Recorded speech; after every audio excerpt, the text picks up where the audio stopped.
Bem, vamos partir para a terceira lição do nosso guia para advogados iniciantes, tá bem? Nossa primeira lição, só recapitulando, foi sobre o atendimento ao cliente, tá certo? A segunda lição foi sobre documentação, como você vai fazer a triagem, como é que você vai buscar a documentação necessária para comprovar o direito do seu cliente. E a terceira lição é também muito importante, assim como todas as outras, mas ela vai te economizar trabalho antes de você dar a largada, certo? Antes de você começar a peticionar, você vai fazer uma análise de 3 coisas principais, certo? Você vai analisar prazos prescricionais, você vai analisar a existência de litispendência e de coisa julgada, certo? Por que isso é importante? Principalmente para a gente que trabalha para todas as áreas, né, do direito. Como eu sou previdenciarista, eu vou dar exemplo de causas de ações previdenciárias, certo? Mas vale para todas as áreas do direito. Para você economizar tempo, eu estou falando isso porque já aconteceu comigo no início, certo? De dar entrada em uma ação, ter todo o trabalho de atendimento, ter todo o trabalho de reunir documentação e aí pulei já para a etapa do peticionamento e protocolo do processo. Fiz errado, certo? Porque eu não posso partir para o peticionamento e o protocolo antes de analisar essas 3 coisas fundamentais que eu falei antes, que é a prescrição. Então, em regra, né, os prazos prescricionais de ações previdenciárias, por exemplo, é de 5 anos, o prazo prescricional é de 5 anos. Então, você tem que estar atento para ver se o direito daquele cliente, aquele cliente que foi até você, que levou a documentação, que você fez o atendimento, se o direito dele já está há mais de 5 anos prescrito, certo?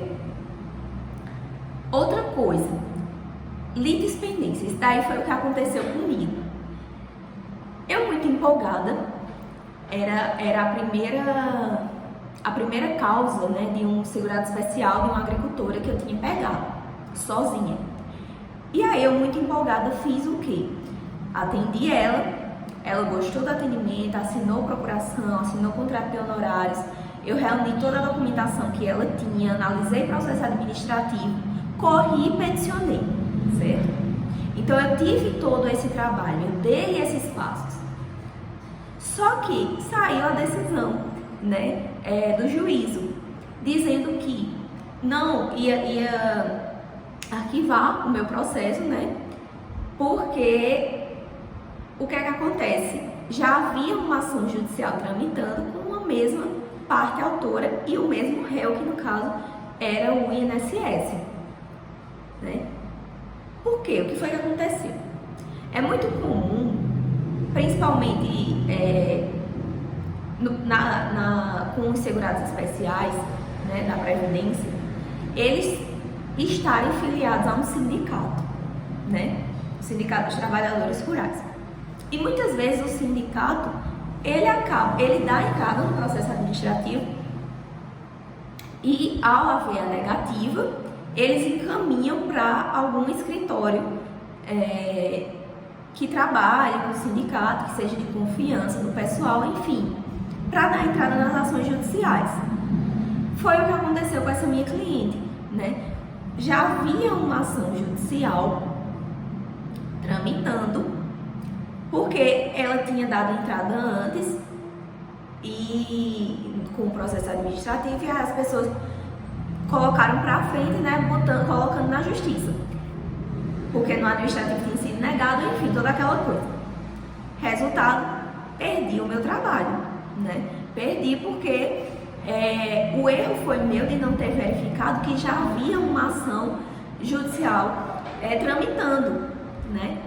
Então, já aprendi sempre pesquisar processos para ver se não é caso de litispendência, se aquele cliente já não tem uma ação ativa, certo? Outra coisa, coisa julgada. A coisa julgada é o seguinte, é quando já houve uma sentença, né, um acordo, enfim, transitado em julgado. Então aquele processo ele já foi decidido, já houve o julgamento do mérito.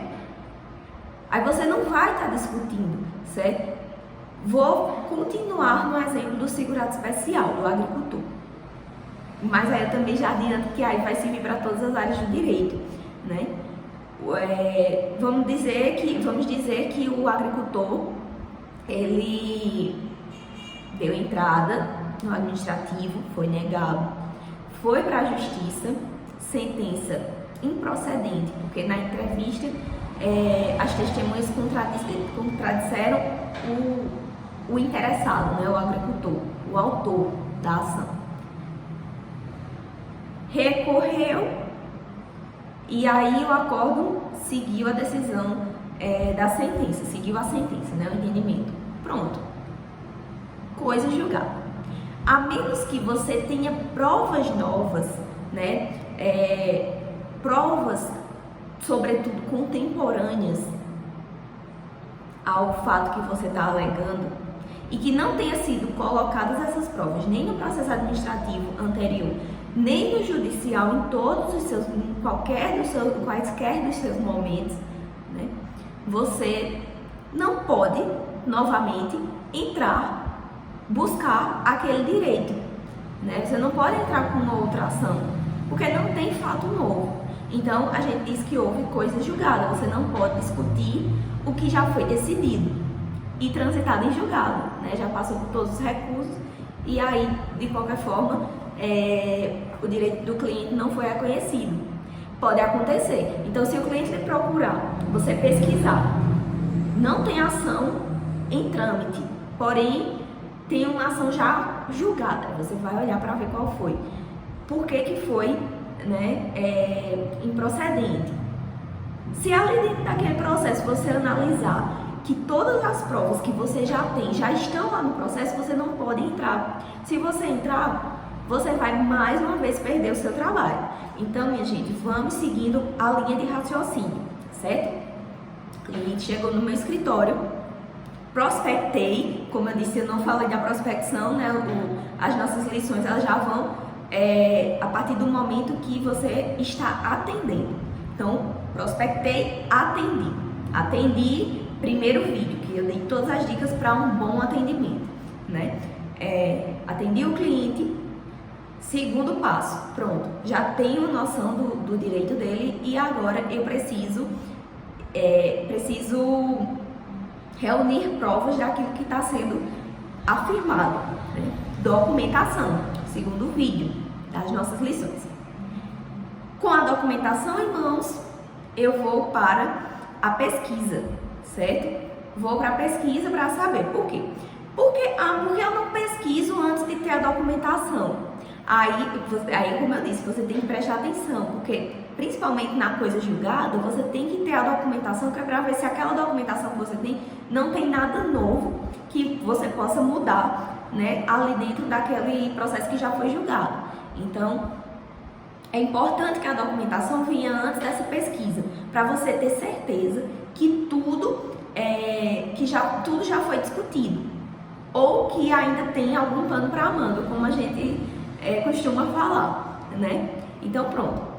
Depois desses passos, aí sim, aí a gente vai partir para a mão na massa, a mão no teclado, certo?